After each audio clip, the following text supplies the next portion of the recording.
ketika melihat bendera Islam, panji Islam yang jatuh, datang satu orang lelaki. Nabi dah kata dah, wafat saja, syahid si Abdullah bin Rawah, siapa saya di kalangan kalian nanti jadi sebagai pemimpin. Ketika itulah datang Sayyidina Thabit bin Aqram. Thabit bin Aqram telah datang bawa panji. Dia pegang panji ni, maka mereka telah kata, wahai Thabit, engkau sekarang ni pimpin kami.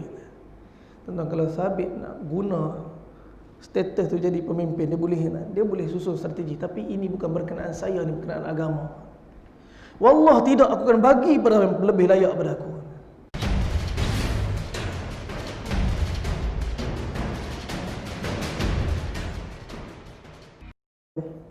Assalamualaikum warahmatullahi ta'ala wabarakatuh. Nahmaduhu wa nasta'inuhu wa nastahdihi wa nastaghfiruh wa nu'minu bihi wa natawakkalu alayhi wa na'udzu billahi min syururi anfusina wa min sayyiati a'malina, man yahdihillahu fala mudilla lahu wa man yudlil fala hadiya lahu, wa nashhadu an la ilaha illallah wa nashhadu anna Muhammadan abduhu wa rasuluh, amma ba'd. وقال الله سبحانه وتعالى في القرآن الكريم: أعوذ بالله من الشيطان الرجيم. يعلمون ظاهرا من الحياة الدنيا وهم عن الآخرة هم غافلون. صدق الله العظيم. قال رسول الله صلى الله عليه وسلم: إن الدين بدأ غريبا ويرجع غريبا فطوبى للغرباء الذين يصلحون ما أفسد الناس من بعدي من سنتي أو كما قال رسول الله صلى الله عليه وسلم. Alhamdulillah, pertama dan selamanya kita panjatkan kesyukuran kepada Allah kerana kasih sayang limpah kurnia yang sedang Allah Subhanahu wa taala bagi, masih lagi kita dapat menyempurnakan perintah daripada perintah Allah, menunaikan salat fardu maghrib berjamaah. Ini satu perkara yang sangat besar, yang sampai satu saat dan ketika di negeri akhirat nanti kita akan rasa betapa nilainya salat ni. Guru-guru kami selalu bagi tamsil berkenaan perkara-perkara amal supaya kita dapat memahami kepentingan satu orang anak, satu orang baby yang dalam perut. Ketika ibu dia kandungkan dia cuma memerlukan tali pusat yang nak hidup dalam perut. Dia pun tak faham kenapa dia ada tangan, kenapa dia ada kaki, kenapa dia ada mata, kenapa dia ada telinga, kenapa dia ada seluruh perkara yang tak diperlukan dalam perut. Yang dia faham hanya tali pusat yang bersambung dengan pusat mak dia, yang akan masukkan nutrisi-nutrisi untuk dia hidup dalam perut dan membesar dalam perut. Tapi sampai satu detik yang Allah Ta'ala perintahkan, bayi ni lahir. Bila dia keluar daripada satu alam ke satu alam yang lain, satu alam yang memerlukan tangan, kaki, mulut, hidung, mata, masa tu baru dia faham, ya Allah, kat sini rupanya guna tangan ni, kat sini rupanya guna kaki ni, kat sini rupanya guna mulut, mata, telinga ni. Masa tu baru dia faham perkara yang dia tak faham di alam sebelum tu. Begitu kata pesan guru kami hari ni, mungkin kita tak apa faham lagi ni. Kepentingan zikir, kepentingan sedekah, kepentingan amal-amal yang kita sedang ikhtiar untuk sempurnakan atas dunia ni.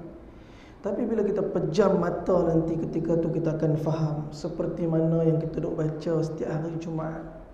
Rakaat pertama lepas daripada bacaan Fatihah, nampak imam kita duk baca Rabbana absarna wa sami'na farji'na na'mal salihan inna muqinun. Rabbana, wahai Tuhan kami, absarna, sekarang kami nampak dah. Bila nampak lepas mati. farji'na Rabbana absarna wa sami'na, dan sekarang kami dengar segala apa yang telah dijanjikan oleh Allah ketika mana kehidupan. Farji'na, hari ini wahai Allah, boleh tak balikkan kami balik? Tuan-tuan, baby keluar daripada rahim tak boleh masuk balik dalam perut balik dah. Dia keluar.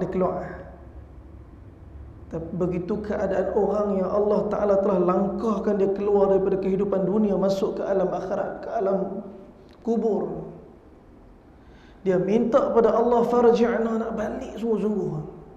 Bukan nak sambung niaga, bukan nak sambung apa yang belum habis daripada cita-cita yang dia nak buat, tapi na'mal salihan, untuk amal salih. Inna muqinun, sesungguhnya sekarang ni kami yakin. Bila yakin sampai mati. Sebab apa? Dah nampak.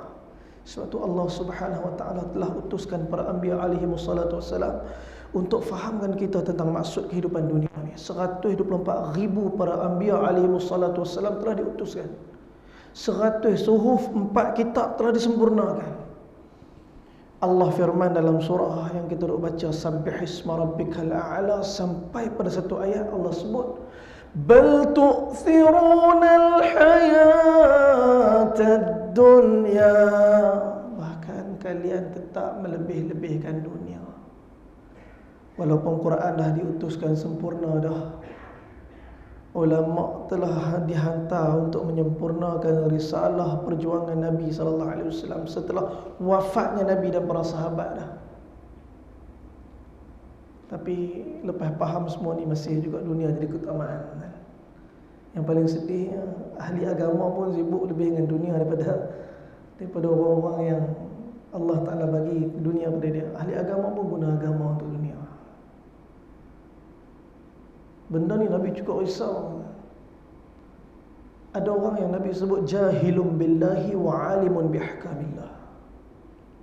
Mereka jahil, mereka alim dengan hukum hakam, tapi mereka tak pernah ambil peduli tentang hubungan dengan Allah Ta'ala. Semua tahu, tanya pasal fiqh, tanya pasal tauhid, tanya pasal hukum agama, perkara-perkara yang patut disempurnakan daripada kehidupan untuk taat Allah, semua tahu. Tapi mereka tak pedulikan semua tu kerana habuan dunia lebih besar. Nabi kata apa? Lebih kurang daripada mafhum hadisnya, kamathali himaran yahmilu asfara.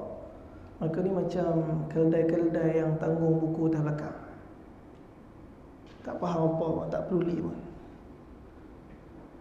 Bal tu'thiruna al-hayata ad-dunya wal akhiratu khairun wa abqa, padahal akhirat tu lebih baik dan kekal. Inna hadza la fi as-suhufil ula, sesungguhnya inilah yang diceritakan, yang disebutkan, diterangkan daripada suhuf-suhuf yang terdahulu. Suhufi Ibrahim wa Musa, suhufnya Nabi Ibrahim, suhufnya Nabi Musa. Dan sebab tu hari ini kita nak belajar memahami kisah kehidupan para sahabat, kerana mereka telah ittiba' jalan kehidupan Nabi sungguh-sungguh. Mereka meyakini apa yang telah dijanjikan di depan mata mereka daripada sunnahnya Nabi SAW dan daripada janji-janji Allah dalam Quran. InsyaAllah kita sambung. Lama sangat dah ni. Saya rasa tak silap aku, saya tanda muka surat 135. Kan salah? Betul? Alhamdulillah. 135, kisah kesyahidan Thabit bin Aqram radhiyallahu taala anhu. Masya-Allah, ustaz Nur, saya segan. Ustaz kena salah, ustaz tegur ustaz. Ustaz ni masya-Allah, kena salah tegur. Saya Allah Akbar, belajar. Kisah kesyahidan Sayyidina Thabit bin Aqram radhiyallahu taala anhu. Ni Thabit bin Aqram ni satu orang sahabat Ansar yang kisah dia pun tak banyak. Hanya yang saya jumpa lah dua kisah. Yang pertama yang ni, yang kedua kisah ketika mana penglibatan beliau di dalam peperangan Mu'tah. Nama penuhnya ialah Sayyidina Thabit bin Aqram bin Tha'labah al-Ajlani al-Ansari. Beliau daripada keturunan Ansar. Adalah salah seorang sahabat yang telah gugur di dalam memerangi orang-orang murtad. kesyahidan beliau di zaman Sayyidina Abu Bakar Siddiq radhiyallahu ta'ala anhu. Peperangan yang diikuti oleh Sayyidina Thabit bin Aqram adalah perang Badar, perang Uhud, perang Khandaq, dan seluruh peperangan-peperangan ini ia lakukan bersama-sama dengan Rasulullah sallallahu alaihi wasallam. Beliau berangkat bersama Khalid Al-Walid radhiyallahu taala anhu untuk memerangi kaum murtad di masa kepimpinan Abu Bakar Siddiq radhiyallahu taala anhu.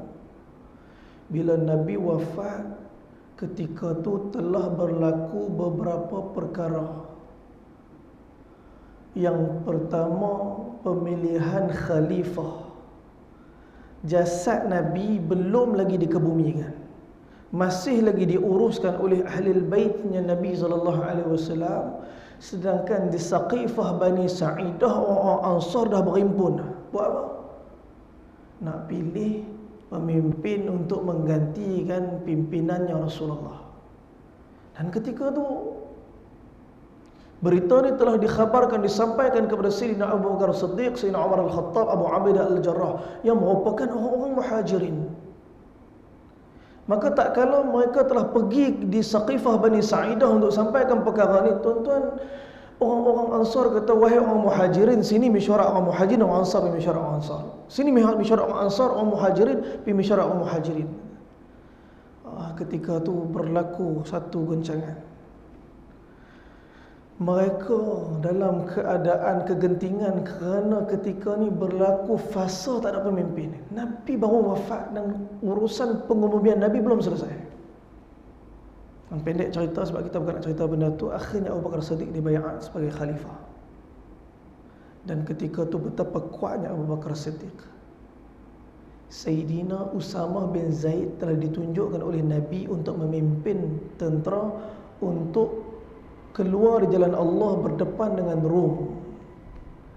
Ketika kewafatan Rasulullah, Sayyidina Abu Bakar Siddiq menjadi khalifah, mereka bagi cadangan, wahai khalifah Rasulullah, sekarang ni berlaku perkara yang lebih besar.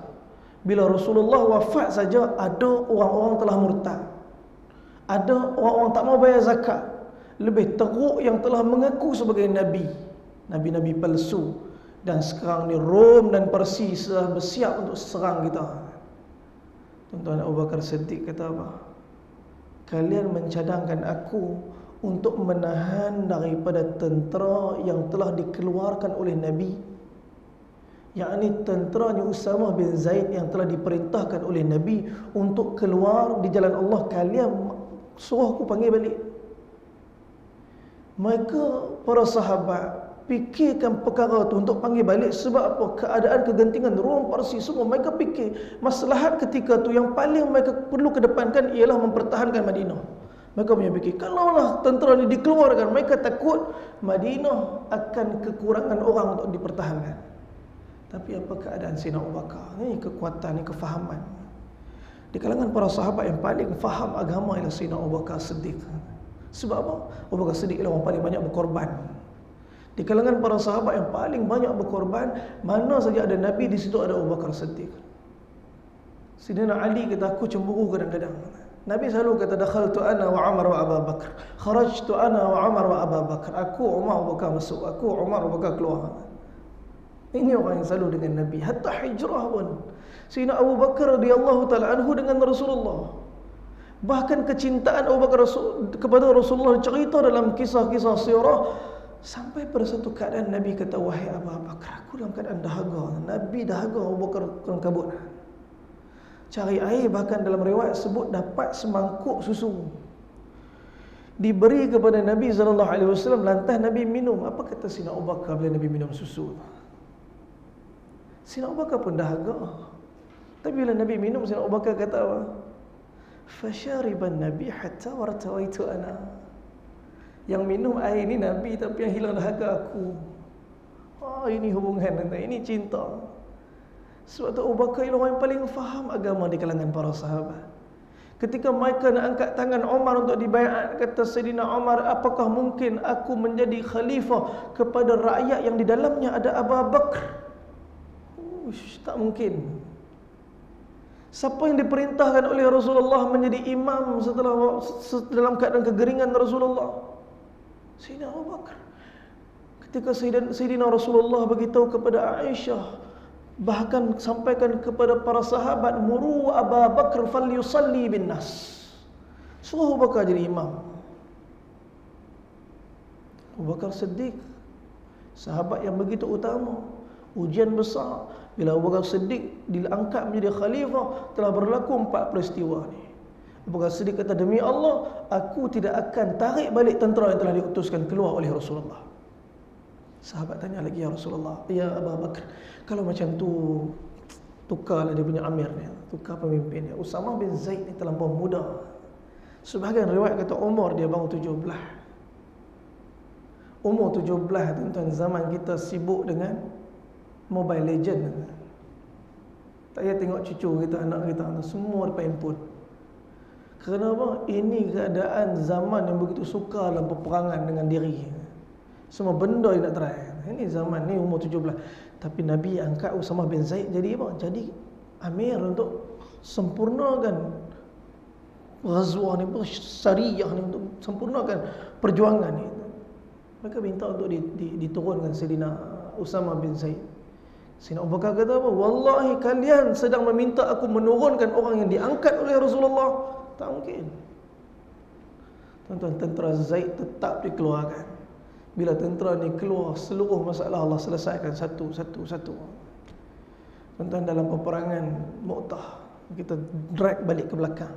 Kita nak cari kisah tentang Sayyidina Thabit Al-Aqram, supaya kita faham betapa dia ni satu orang yang penting di dalam agama ni, dalam perjuangan ni. Kerana apa? Kerana ikhlas yang ada pada Sayyidina Thabit. Nabi SAW telah membentuk 3,000 orang para sahabat. Pada bulan Jamadil Awal, diketuai oleh beberapa orang sahabat yang Nabi telah putuskan untuk berdepan dengan tentera Rom. Sebelum ni tak pernah berlaku peperangan di antara sahabat dengan orang luar, melainkan inilah kali pertama. Perang Badar dengan Quraisy, perang Uhud dengan Quraisy, perang Khaybar, perang Khandaq dengan gabungan tentera Ahzab 10,000 orang, perang Khaybar dengan Yahudi tahun ke-7 Hijrah, tahun ke-8 Hijrah berlaku peperangan Mu'tah. Kali ini kali pertama orang Islam nak berdepan dengan tentera Rom. Dan tak pernah orang Islam berdepan dengan jumlah seramai yang mereka akan berdepan. Berapa orang? 100,000 orang bersama bantuan lagi 100,000 orang. Total 200,000 orang. Sebelum keluar, Nabi SAW bagi bayan hidayat. Nabi dudukkan para sahabat, Nabi bagi semangat, dan Nabi lantik amir. Yang pertama Nabi lantik ialah orang yang Nabi sayang, rapat dengan Nabi daripada kecil dia dengan Nabi. Siapa dia? Sayyidina Zaid bin Harithah radhiyallahu taala anhu. Sayyidina Zaid ni, tuan-tuan, satu orang yang telah diculik dan dijual di kota Mekah, akhirnya menjadi hambanya Nabi SAW. Nabi sayang, Nabi telah angkat dia menjadi anak angkat Nabi, sehingga orang ramai panggil dia Zaid bin Muhammad. Sehingga turun di Al-Quran, tak boleh nak angkat bin dengan bapa angkat, baru dia bin balik dengan bapa dia, Zaid bin Harithah. Satu orang yang cantik rupa paras dia, satu orang yang handsome muka dia, satu orang yang dicintai oleh Nabi. Nabi pernah kata, siapa di kalangan kalian yang nak kahwin dengan wanita syurga, kahwin dengan Ummu Aiman. Ummu Aiman pula wanita yang jaga Nabi pada kecil, yang jaga Nabi daripada kecil. Ketika mana ibu Nabi wafat di Abwa, ditanam di sana, Nabi SAW peluk kuat Sayyidatuna Ummu Aiman radhiyallahu taala anha. Kata Nabi yang kecil umur 6 tahun, Nabi kata, ya Ummu Aiman, anti ummi ba'da ummi. Kamulah ibuku setelah ibuku. Ini hubungan rapat Nabi dengan Ummu Aiman. Bila Nabi bagi tahu siapa yang nak kahwin dengan wanita syurga, kahwin dengan Ummu Aiman, ketika tu Zaid bin Harithah kata, ana ya Rasulullah. Padahal Ummu Aiman ni kulit dia hitam, bukan cantik pun rupa dia. Daripada sudut zahir dia bukan wanita yang cantik. Tapi kenapa Zaid bin Harithah nak kahwin dengan Ummu Aiman? Kerana Nabi kata siapa yang nak kahwin dengan wanita syurga, kahwin dengan Ummu Aiman. Apa syak lagi kalau kita kahwin dengan syurga, kita masuk syurga? Ada ruang, maka ialah orang yang paling ghairah dengan fadail yang dibentangkan oleh Rasulullah. Daripada perkahwinan itulah dapat Usamah bin Zaid tadi. Usamah bin Zaid pula ikut rupa apa, ikut orang mak dia. Keluar hitam, rambut rinting. Nabi sayangkan mereka ni. Keluarga Zaid bin Harithah dicintai Nabi. Bila peperangan Mu'tah nak berlaku, Nabi lantik amir kepada peperangan ni. Siapa dia? Zaid bin Harithah. Nabi kata seandainya Zaid syahid, maka ganti dengan Ja'far bin Abi Talib radhiyallahu ta'ala anhu. Siapa dia? Ja'far dengan Nabi, sepupu Nabi, tuan-tuan. Pun Nabi sayang. Satu orang yang begitu mencintai Nabi dan dicintai oleh Nabi. Seluruh daripada keluarga Ja'far dicintai oleh Nabi. Adapun begitu Nabi angkat dia jadi amir, Nabi kata seandainya Ja'far pun syahid, maka lantiklah Abdullah bin Rawahah jadi khalifah, jadi amir. Pun orang yang Nabi sayang, orang yang pandai syair, yang sering kali memikat hati Nabi dengan perkataan keindahannya. Abdullah bin Rawahah yang begitu isteri dia mencintai dia. Yang mana Nabi kata seandainya Abdullah bin Rawahah syahid, maka lantiklah siapa yang kalian suka daripada kalian. Tuan-tuan, kalam Nabi maksud tiga-tiga tadi kan syahid. Apakah menimbul ketakutan dalam hati Zaid, hati Ja'far, hati Abdullah bin Rawahah terhadap apa yang Nabi kata tadi? Tak, matlamat mereka ialah untuk syahid di jalan Allah. Menang dalam perang pun menang, syahid pun menang. Mereka memang pergi untuk menang itu ya. 3,000 orang ini telah bergerak sehingga sampai di Mu'tah. Hampir sampai di Mu'tah, dalam perjalanan di kalangan para sahabat dapat berita 100,000 orang. Maka sebahagian pada mereka kata, wahai Zaid, kita sampaikan berita ni pada Nabi, mungkin Nabi tak tahu kot. Ramai sangat nak banding dengan kita ni. Ketika itulah Abdullah bin Rawahah ke depan. Kemenangan adalah sudah pasti. Panjang syair. Antara dia kata kemenangan adalah sudah pasti. Sama ada syahid ataupun menang, itu ialah menang. Keinginan aku ialah pedang yang akan memancutkan darah aku, tombak yang akan menembusi badan aku. Tuan-tuan, dia telah membangunkan semangat para sahabat sehingga 3,000 ni terus maju ke depan. Peperangan bermula sengit. Dan ajaibnya peperangan Mu'tah ni, Nabi dengan sahabat, Nabi cerita live dekat para sahabat. Apa yang berlaku di Mu'tah, Nabi cerita terus pada para sahabat di Madinah. Dulu, sekarang ni ada live, guna handphone, FB application, sahabat tak ada, live sahabat direct straight dengan Rasulullah. Nabi cerita, panji sekarang ni di tangan Sayyidina Zaid radhiyallahu ta'ala anhu. Bila Zaid gugur syahid, tuan-tuan, panji dipegang oleh Sayyidina Ja'far Tayyar. Nabi bagi tahu pada para sahabat, Zaid telah syahid. Tuan-tuan, masa nak keluar peperangan Mu'tah, sahabat telah pergi, tuan-tuan. Abdullah bin Rawahah tak pergi lagi. Abdullah bin Rawahah ni satu orang penunggang yang hebat, kuda dia kuda kuat. Hari mereka bertolak ialah hari Jumaat. Maka Abdullah bin Rawahah fikir, aku ni pergi, aku tak balik dah. Kerana Nabi sebut pasal syahid ni aku. Jadi aku teringin kalaulah aku dapat bersama dengan Nabi solat Jumaat yang kali terakhir. Tuan-tuan, tentera gerak awal pagi. Semua keluar kecuali siapa? Kecuali Abdullah bin Rawahah. Dia tak keluar. Sebab dia tunggu nak sembahyang Jumaat dengan Nabi SAW. Maka bila solat Jumaat tadi, khutbah Nabi SAW nampak dia duduk dari. Sedangkan Nabi telah angkat dia. Dan selesai solat Jumaat, Nabi tanya, wahai Abdullah, kenapa kamu tak keluar lagi? Dia kata, wahai Rasulullah, jangan kamu khawatir, aku akan kejar mereka bersama kuda aku yang kuat, yang mampu untuk mencapai kepada mereka. Nabi kata, wahai Abdullah, kamu bukannya terlewat separuh hari daripada sahabat-sahabat kamu, tapi kamu telah terlewat 500 tahun. Sehari sama dengan 1000 tahun.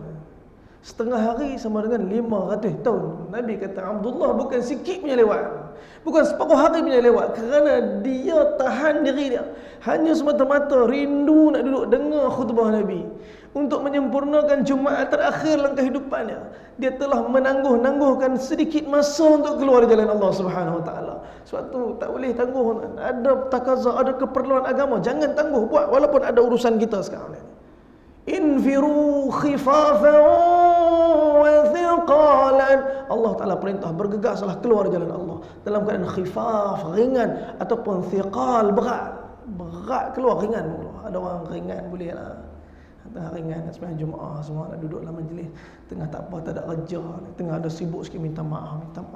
Saya tak boleh lah minta maaf, saya nak minta maaf. Kadang-kadang keduniaan telah membebankan kita sehingga kita tak melangkah dalam negeri akhirat betul-betul. Dalam perjuangan agama macam-macam alasan. Tuan-tuan, Sayyidina Zaid bin Harithah gugur, pegang oleh Ja'far Tayyar. Ja'far Tayyar pegang panji, satu pedang telah tetap tangan dia, maka dia telah pegang tangan sebelah lagi.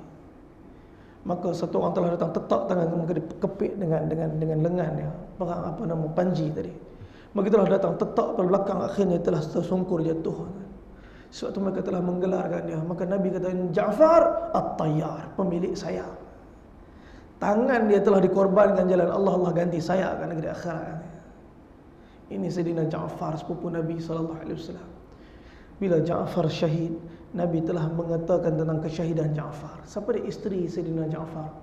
Sayyidatuna Asma binti Umais radhiyallahu ta'ala anha. Asma binti Umais ni ada hubungan dengan Nabi. Kerana apa? Ibu berasma binti Umais, siapa dia? Hind binti Aufa. Hind binti Aufa ni merupakan mak mertua Nabi SAW. Hind binti Aufa kahwin dengan siapa dia? Kahwin dengan Khuzaimah. Dapat Zainab binti Khuzaimah. Siapa dia? Isteri Nabi SAW. Bila Zainab binti Khuzaimah meninggal dan Khuzaimah sendiri meninggal, Hind telah kahwin dengan satu orang lelaki bernama Harith. Harith dapat anak, nama dia apa? Maimunah binti Harith. Nabi menikah pula dengan Maimunah binti Harith. Hind binti Aufa tadi jadi mak mentua Nabi kali kedua. Hubungan Hind binti Aufa dengan Nabi. Hind binti Aufa kahwin pula dengan Umais. Dapat anak siapa dia? Asma binti Umais. Siapa dia? Isteri pada Ja'far At-Tayyar. Syahid Ja'far At-Tayyar, Abu Bakar Siddiq masuk meminang. Jadi isteri Ja'far Siddiq pula. Ja'far Siddiq meninggal dunia, dinikahi oleh Sayyidina Ali karramallahu wajhah. Pusing.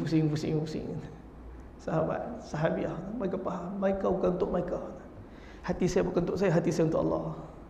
Maka kahwin bukan hanya kerana cinta dunia, tapi maka kahwin untuk agama. Maka kahwin untuk agama. Kalau kita isteri kawan nikah, berani masuk minang. Cuba tengok. Tak berani kan? Tak berani dengan bini kita satu lah. Tak berani. Bini kawan takkan lah kot. Bini kawan lah.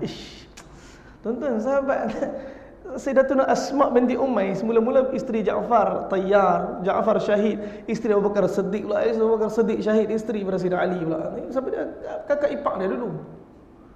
Ini keadaan sahabat, mereka hidup untuk agama sungguh-sungguh. Dan bila mana Ja'far Tayyar telah gugur, maka Abdullah bin Rawahah ketika tu, tuan-tuan, tengah pegang daging bawa nak gigit. 3 hari tak makan. Pertempuran yang cukup dahsyat. Sampai makanan pun dicatu, sampai makanan pun tak ada. Hari tu ada daging segetui untuk dimakan oleh Abdullah bin Rawahah. Tuan-tuan, ketika tu 3 jari dia tergantung nak terputih. Apa yang dia buat? Dia kata, wahai jari betul-betul kalian telah susahkan aku. Dia telah pijak jari dia, tarik putih buat. Dia pegang daging tadi, tuan-tuan, duduk fikir ni, kalau wahai daging, kalau aku habiskan makan, wallahi aku telah terlambat daripada sahabat-sahabat yang telah dulu pergi daripada aku menuju kepada Allah dan syurga Allah. Apa yang dia buat? Dia campak daging tu. Dia naik atas kuda, dia sambil pegang pedang, tuan-tuan, dengan 2 jari ni yang dia pegang. Ni jari dia tak ada 3. Ketika mana dia naik atas kuda nak berperang, tuan-tuan, tiba-tiba mai perasaan dia. Ya Allah, 2-3 dia mai dah. Kadang kita pun dia mai syak. Was-was ni cukup bahaya. Sebab tu imam sebahagiannya sebelum mula solat dia baca qul a'udzu birabbin nas, nak hilang was-was ni. Ada imam angkat takbir Allah, tak masuk-masuk. Imam ni tak masuk-masuk, Allah tak masuk-masuk. Dan kali makmum cuik belakang imam. Hari ni biar saya jadi imam, tak masuk teruk, nampak. Imam kata, adik boleh ke? InsyaAllah boleh, tak apa. Dia pun di depan jadi imam. Dia pun angkat takbir, Allahu Akbar sekali ya. Dia pusing belakang tengok imam, tengok sekali ya masuk. Selesai. Tuan-tuan, waswas ni dia datang, waswas ni hatta kepada para sahabat, hatta di tengah medan tempur. Sayyidina Abdullah bin Rawah bila mai waswas, tuan-tuan, bila mai waswas dah pegang pedang atas kuda. Apa yang dia kata? Wahai Abdullah, apa lagi yang menggoncangkan hati kamu daripada terus menuju mengikut sahabat-sahabat pun yang telah syahid? Kalaulah kerana harta-hartamu, wahai Abdullah, hari ini kau infakkan seluruh harta ke jalan Allah Subhanahu wa taala. Kalaulah kerana isterimu, wahai Abdullah, hari ini engkau ceraikan seluruh isteri, ceraikan isteri kau. Padahal isteri, tuan-tuan, begitu dia sayang. Abdullah bin Rawah, cerita masyhur. Tuan-tuan, buka dalam Hayatus Sahabah, satu orang yang menangis bersama isteri dia di jalan ketika mana tahajud malam, cukup terkenal kisah Abdullah Rawah dengan isteri dia. Dua-dua mangkit solat tahajud sama-sama. Bila last kita buat mangkit tahajud, kejut isteri, mangkit sama-sama. Habis itu pusing belakang, kita angkat tangan doa, kita menangis, isteri pun menangis. Isteri tanya, abang menangis sebab apa? Abdullah Rawah kata, saya menangis sebab saya tak ingatkan sirat. Saya tak tahulah saya lintas nanti lepas ke tak, awak lintas lepas ke tak. Awak pula menangis sebab apa? Isteri dia kata, bang, perkara yang menyebabkan abang menangis itulah juga perkara yang menyebabkan saya menangis. Satu kerisauan, satu tangisan, satu maksud kehidupan. Kita dengan pasangan kita, keluarga kita tak tahu siapa nak pergi dulu. Benda yang paling bahaya kepada seorang suami bila dia meninggal dunia, isteri dia kata, habislah, rumah siapa nak bayar, kereta siapa nak bayar. Allah, kita telah meninggalkan satu detik pengharapan hati isteri kita kepada makhluk dan bukan Allah. So, isteri kita dah rasa hilang, kita macam hilang segala-galanya. Sahabat doa, mereka keluar di jalan Allah. Isteri mereka tahulah keluarnya sahabat di jalan Allah seolah-olah mereka sedang bersiap untuk dijandakan. Anak-anak mereka sedang siap untuk diyatimkan. Dan Abdullah bin Rawah maju, dia syahid. Masa itu orang Islam tak ada pemimpin. Siapa yang maju? Ketika melihat bendera Islam, panji Islam yang jatuh, datang satu orang lelaki. Nabi dah kata dah, wafat saja, syahid si Abdullah bin Rawah, siapa saya di kalangan kalian nanti jadi sebagai pemimpin. Ketika itulah datang Sayyidina Thabit bin Aqram. Thabit bin Aqram telah datang bawa panji. Dia pegang panji ni, maka mereka telah kata, wahai Thabit, engkau sekarang pimpin kami. Tentang kalau Thabit nak guna status tu jadi pemimpin, dia boleh susun strategi, tapi ini bukan berkenaan saya, ini berkenaan agama. Wallah tidak, aku akan bagi pada yang lebih layak pada aku. Dia telah cari siapa dia? Khalid Al-Walid. Khalid baru masuk Islam. Tahun ke-8 Hijrah ni Khalid baru masuk Islam. Tak sampai setahun Khalid masuk Islam. Perang Khaybar Khalid belum Islam. Ketika mana hampir Fathul Mekah baru Khalid masuk Islam. Khalid baru sangat Islam. Tapi ini orang yang faham. Dia tahu ketika di medan perang, ahli perang lagi layak pegang. Siapa ahli perang? Khalid Al-Walid. Satu orang yang cukup pandai strategi. Dia cari Khalid, wahai Khalid ni, pegang ni panji, kamu pimpin kami. Khalid kata, wahai Thabit, kamu lagi layak pada aku ni. Khalid Al-Walid baru masuk Islam dapat sifat. Wallah Khalid, aku tak akan dapat pimpin melainkan kamu, satu orang yang Allah beri kelebihan atas pengaturan strategi peperangan. Khalid, kamu pimpin kami. Ketika tu Khalid jadi pemimpin. Tahu masa tu malam, peperangan yang berlarutan sampai malam, dan Khalid Al-Walid telah atur strategi yang cukup cerdik. Sehingga orang-orang Rom menganggap bahawa bantuan demi bantuan telah datang. Bantuan demi bantuan telah datang. Sebagian riwayat kata Khalid dalam perang Mu'tah bawa 8 pedang. 7 patah, tinggal 1. Khalid Al-Walid radhiyallahu ta'ala anhu dalam peperangan Mu'tah telah atur strategi sehingga mana orang-orang Rom merasakan bahawa mereka sedang didatangi oleh bantuan demi bantuan. Menyebabkan sebahagian mereka telah lintang pukang lari, dan orang Islam akhirnya telah dapat kembali. Dan di kalangan orang Islam yang syahid dalam perang ini, riwayat paling banyak kita 11 orang saja. 3,000 orang, yang syahid cuma 11 orang. Bahkan di kalangan tentera Rom, 1,000 di kalangan mereka telah syahid. Ini keadaan ikhlas hati Sayyidina Thabit bin Aqram. Nama dia tak dikenali sangat pun. Hari ni kita pun ada first time dengar nama Thabit bin Aqram. Tak pernah dengar sebelum ni. Dia satu orang yang ikhlas, dia tak perlu siapa-siapa kenal dia. Allah ialah perkara yang mereka cari, dan Allah ialah keutamaan keredaan mereka. Khalid al-Walid, ketika mana peperangan bertemu dengan orang-orang murtad, Khalid al-Walid telah berangkat bertemu dengan kaumnya, yakni orang yang telah murtad, dan mereka diminta melaungkan azan. Kalau azan tu dibalas, maka mereka masih Islam. Begitulah tertib yang dibuat oleh orang Islam. Jumpa dengan orang yang tak mau bayar zakat, Malik bin Nuwairah diminta oleh Abdullah bin Suhail radhiyallahu ta'ala anhu laungkan azan dulu. Kalau mereka balas, maka Islam. Kalau mereka tak balas, maka kita sah. Mereka mendengar seruan azan menandakan datangnya waktu salat, mereka berhenti. Namun jika mereka belum mendengar seruan azan, mereka akan terus menyerang. Kemudian ia mengutuskan Ukasyah bin Muhsan dan Thabit bin Aqram sebagai perisik untuk memberikan maklumat kepadanya. Ia mengutuskan Ukasyah bin Muhsan dan Thabit bin Aqram kerana mereka berdua ialah penunggang kuda yang handal. Kuda yang ditunggangi oleh Ukasyah bernama Zaram, dan kuda ditunggangi oleh Thabit bernama Mahbar. Nabi sendiri, kuda Nabi bernama As-Sakab. Ini nama ni penting. Saya belajar naik kuda kat petang kali.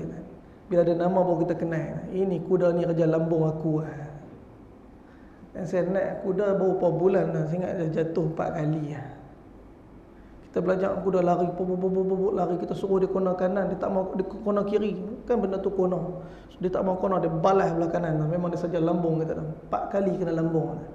Saya rasa tulang pungkuk ni terherat. Hari tu dah pergi kiropraktik buat kerak-kerak. Okey dah ni. Jatuh kuda kan, macam nangka 4 kali. Tapi lepas kata Masya Allah Ustaz, jatuh pun naik lagi. Oh, kita ingat sahabat ada yang syahid jatuh kuda. Takkan jatuh sikit dah putih asa. Astaghfirullahalazim. Kata nak ikut sahabat, kuat dah sikit. Tapi seram juga. Kemudian bertembung dengan Thalihah al-Asadi, dengan Uqasyah bin Muhsan dan Salamah dengan Thabit bin Aqram. Tuan-tuan, ketika ni berlaku duel. Khalid punya tentera tak sampai lagi. Dua orang ni diutuskan sebagai perisik, dan mereka berdua dulu telah bertemu dengan tentera-tentera murtad sebelum Khalid al-Walid. Thabit bin Aqram telah bertemu dengan Salamah. Tanpa menunggu, Salamah terus menyerang Thabit bin Aqram, lalu gugurlah Thabit. Namun Thalihah menghadapi kesulitan berhadapan dengan Ukasyah, maka ia menjerit meminta bantuan kepada Salamah. Bergegas Salamah membantu sahabatnya untuk menyerang Ukasyah. Mereka berdua menyerang Ukasyah bin Muhsan, lalu mereka telah berjumpa dengan Khalid al-Walid bersama dengan pasukan muslimin. Namun mereka tidak terkejut. Yang mengejutkan mereka ialah mereka telah melihat Thabit bin Aqram telah gugur, sedangkan untuk mengalahkan Ukasyah mereka berdua keletihan. Namun akhirnya Ukasyah juga menemui ajalnya dalam peperangan ini. Disebut daripada kitab Sabaqat al-Kubra karangan Ibnu Sa'id. Umar al-Khattab radhiyallahu taala anhu berkata kepada Thalihah radhiyallahu taala anhu, dia yang bunuh dua orang sahabat ni. Dia telah bunuh Thabit, dia telah bunuh Ukasyah. Kata Sayyidina Umar bila berdepan dengan Thalihah yang telah memeluk Islam, apa kata Umar? Bagaimana aku mencintaimu sedangkan engkau telah membunuh dua orang sahabatku yang paling baik, iaitu Ukasyah bin Muhsan dan Thabit bin Aqram. Dia salah tulis belakang. Thalihah berkata, Allah Ta'ala memuliakan mereka berdua melalui perantaraan kedua tanganku ini. Sayyidina Thalihah telah jadi asbab kesyahidan mereka. Sewaktu dia jawab macam tu, Nabi SAW walaupun telah menjadi asbab Wahsy terbunuhnya Sayyidina Hamzah, kita kalau orang tu buat salah dengan kita, telah menjadi asbab kematian ahli keluarga kita. Contohnya minta dijauhkan, aksiden contoh ahli keluarga kita, ada orang yang langgar, kita tengok orang yang langgar tu kita rasa dia ni selagi tak kena hukuman, selagi tu kita tak perhati. Nabi SAW ketika Wahsy telah membunuh Hamzah di medan Uhud, betapa hati Nabi sedih. Nabi sedih sangat. Nabi dapat nama Wahsy ketika medan Uhud. Nabi tak pernah tengok muka Wahsy. Sehingga Wahsy masuk Islam pada tahun ke-8 Hijrah. Wahsy telah datang bertemu dengan Rasulullah. Itu pun dipujuk. Mereka kata, wahai Wahsy, sungguh Rasulullah telah maafkan, hatta Hindun sekalipun takkan kamu Rasulullah tak maafkan. Pergilah, jumpalah Rasulullah. Tuan-tuan, Wahsy pun jumpa. Nabi tengok. Nabi cuma tanya, anta Wahsy? Kamu Wahsy ke? Wahsy cuma kata, ya. Aqatalta Hamzah? Kamukah yang bunuh Hamzah? Wahsy cuma kata, apa yang kamu dengar wahai Rasulullah, itulah yang berlaku. Dia nak cerita pun dia tak berani. Sebab memang sungguh misi dia dalam perang Uhud bukan berperang, misi dia cuma bunuh Hamzah. Lepas tu misi dia berjaya dan dia akan dimerdekakan, dapat harta daripada harta yang Hindun nak bagi hadiah. Itu dia menganggap kemerdekaan dia tu kemuliaan. Rupanya lepas dia merdeka bunuh Hamzah, mereka kata, orang yang dibunuh lebih mulia daripada orang hak bunuh. Orang Quraisy pun tak terima dia juga. Lepas tu dia jadi sepi, dia jadi tak tahu nak pergi mana. Orang Islam marah cari dia, orang kafir pun tolak, tak mau terima dia. Berlaku satu kehinaan yang cukup hebat. Fasa gelaplah hidup Wahsy. Dia masuk Islam, kuatkan semangat jumpa Nabi. Cuma bila dia kata macam tu, Nabi kata, hal tastati' ya Wahsy, apakah kamu mampu wahai Wahsy an tughayyibu anni wajhak? Kalaulah kamu hilangkan wajah kamu daripada aku, kata Wahsy. Kata Nabi. Tuan-tuan bayangkan, Nabi keluarkan perkataan daripada Wahsy. Wahsy rasa lagi gelap kehidupan yang lepas tu. Nabi kata bukan benci. Ramai salah faham yang bagi tahu cerita ni mengatakan Nabi SAW marah kat Wahsy. Buat tenang. Nabi bukan marah kat Wahsy, tetapi kerana Nabi SAW tak mau kemurkaan Allah jatuh ke atas Wahsy. Tak kala Nabi melihat muka Wahsy, Nabi teringatkan Sayyidina Hamzah, Nabi sedih. Dan kesedihan tadi menyebabkan kemurkaan Allah pada Wahsy. Nabi tak mau Allah murka pada Wahsy. Itu sebab Nabi kata, wahai Wahsy, boleh tak kamu jangan tunjuk muka kamu pada aku. Macam ni taat Wahsy yang sayang kat Nabi. Dia cuba menyelinap dalam majlis Nabi. Dia ambil kain, dia tutup muka, dia duduk belakang supaya Nabi tak nampak. Hatta hari wafatnya Nabi pun dia curi-curi datang pelan-pelan duduk belakang. Sebab apa? Dia takut Nabi nampak wajah dia daripada belakang. Tapi tak pernah lekang daripada hati dia untuk menebus apa yang dia telah buat. Akhirnya saat itu sampai tak kala zaman Sayyidina Abu Bakar Siddiq ketika peperangan melawan Musailamatul Kazzab. Dia telah berjaya membunuh orang yang dibenci oleh Nabi, Musailamatul Kazzab. Hari itu dia telah angkat tombak, dia kata, ya Allah, satu ketika dulu aku telah bunuh orang yang Nabi sayang, hari ini aku telah bunuh orang yang Nabi benci. Apakah ada ruang untuk aku di hati Nabi SAW? Tuan-tuan, begitu keinginan dia untuk melunaskan hakikat cinta dia pada Nabi. Kita pun tak tahu lagi macam mana. Kita dah tak pernah jumpa Nabi. Kat akhirat ni macam mana kita dengan Nabi? Wahsy, Nabi kata dekat atas dunia, sanggupkah kamu kalau hilangkan wajah kamu daripada aku? Takut saya kat akhirat nanti Nabi kata ni, boleh tak pergi. Umat aku ke ni? Allah. Ini benda yang paling patut kita risau. Takut-takut sebelum kita mati ada lagi sunnah yang belum disempurnakan. Ada lagi ruang daripada hati kita kepada manusia lain selain daripada Nabi SAW. Nabi dah beritahu, tak sempurna iman kamu, tak sempurna iman kamu selagi mana aku tidak dicintai lebih daripada cinta kamu kepada ayah-ayah kamu, anak-anak kamu dan seluruh manusia daripada seluruh manusia. Tuan-tuan, Nabi SAW mengajarkan kita cinta kerana kecintaan kepada Nabi itulah kecintaan kepada Allah. Dan inilah perkara yang telah disempurnakan oleh mereka. Dan hari ini kita nak belajar daripada kehidupan mereka, para sahabat radhiyallahu taala anhum ajma'in. InsyaAllah tuan-tuan, kisah berkenaan dengan Uqashah binti Muhsan kita akan sambung pada bulan depan insyaAllah. Ada sebenarnya kisah dia bersambung sebab mereka syahid sekali. Tapi tak apa, minggu depan kita akan baca tentang Uqashah binti Muhsan, sebab ada juga benda-benda yang sangat penting berkenaan dengan kisah Sayyidina Uqashah bin Muhsan radhiyallahu taala anhu. Dia ni satu orang lelaki muhajirin. Tadi Thabit bin Aqram orang Ansar. Ini Sayyidina Uqashah ialah orang muhajirin. Ramai orang yang letak nama Ukasyah sebab sahabat ni. Dan ramai orang letak nama sahabat, tapi dia pun tak tahu cerita sahabat ni. Hari ni kita letak nama sahabat dan kita tahu. Dan Ukasyah ni apa makna dia pula? Kita pick ada King Fahad, letak nama Fahad. Dan Fahad itu letak nama binatang. Dan dibolehkan. Dan hatta Ukasyah sendiri pun letakkan nama Ukasyah, masya-Allah.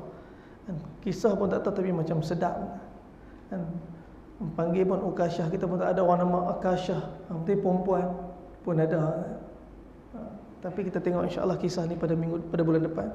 Semoga kisah daripada kisah para sahabat mencentik hati kita untuk makin bertambah jazbah kita untuk bangun berjuang dalam agama, mencintai Allah dan Rasul sehingga kita mati insya-Allah yang baik daripada Allah Subhanahu wa taala, yang tak baik pun daripada Allah. Kelemahan saya, dosa saya minta ampun daripada Allah. Saya minta maaf kepada tuan-tuan dan puan sekalian. Insya-Allah kita doa sikit. Semoga Allah Subhanahu wa taala terima doa kita pada malam ni insya-Allah. Bismillahirrahmanirrahim. Alhamdulillahi rabbil alamin. Wassalatu wassalamu ala rasulina Muhammadin wa ala alihi wa sahbihi ajma'in. Allahumma ya awwal al-awwalin wa ya akhir al-akhirin wa ya dhal quwwati al-matin ويا راحم المساكين ويا أرحم الراحمين يا أرحم الراحمين يا أرحم الراحمين. Ya Allah, Tuhan yang sedang pandang kami, Kau pandanglah kami seperti mana Kau telah pandang Nabi dan para sahabat. Wahai Allah, Nabi telah tinggalkan kami bersama dengan agama yang sempurna, bersama dengan darah dan air mata para sahabat yang telah berjuang sehingga kami hari ini mendapat nikmat mengenal Engkau sebagai Tuhan. Wahai Allah, kami malu dengan Kau. Tangan yang kami angkat ini berlumuran dengan dosa. Wahai Allah, kalau Kau zahirkan dosa kami, pasti timur dan barat akan dihitami dengan dosa kami. Kalau Kau zahirkan dosa kami, takut langit dan bumi akan hitam dengan dosa ni. Wahai Allah, tapi kami tahu kami sedang ketuk pintu keampunan Tuhan yang Maha Pengampun.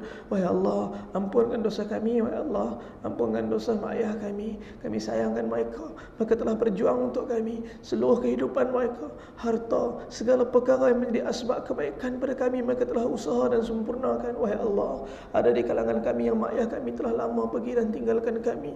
Kami teringat dengan mereka. Wahai Allah, ampunkan dosa mereka. Seandainya di kalangan mereka yang pernah tinggal salat, wahai Allah, ada yang pernah buat kemurkaan kepada Engkau, wahai Allah, tolonglah ampunkan mereka. Kami rindukan mereka, wahai Allah.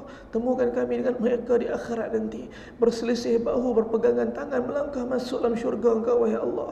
Kami takut, wahai Allah, kami takut kalaulah di akhirat nanti Kau pisah-pisahkan kami, wahai Allah. Wahai Allah, kerana dosa dan maksiat yang pernah kami buat, tolonglah, wahai Allah. Kami tak mampu untuk hadapi apa yang Kau janjikan di negeri akhirat dengan azab dan siksa api neraka, wahai Allah.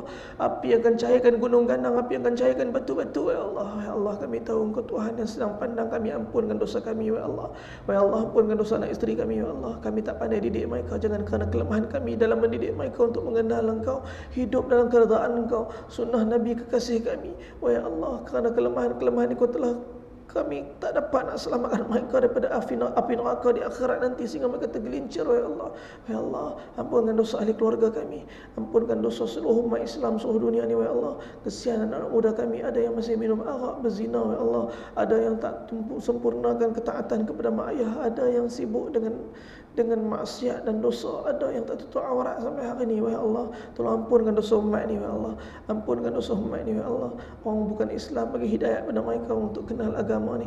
Mana mungkin kami menikmati salat, zakat, puasa, haji dan segala ketaatan.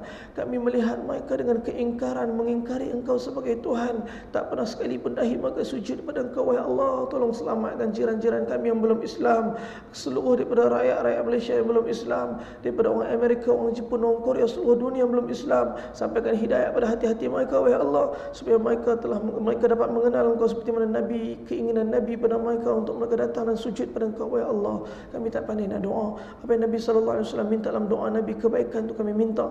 Apa yang Nabi minta jauh daripada kami, keburukan, wabak, penyakit, permusuhan, bala bencana wahai Allah, Kau jauhkanlah daripada kami. Apa yang sedang Kau timpa kepada kami, rotan daripada wabak COVID-19 wahai Allah, Kau angkatlah daripada kami supaya kami dapat menyempurnakan seluruh ketaatan dengan sunnah Nabi yang sempurna wahai Allah. Di kalangan kami ada yang sakit, Kau sembuhkanlah.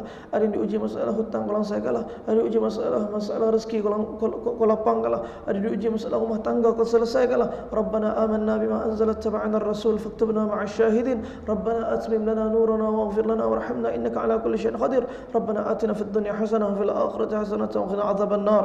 Sallallahu alaihi wasallam Muhammad wa ala alihi wa sahbihi wa barik. Alhamdulillah rabbil alamin. Taqabbalallahu minna.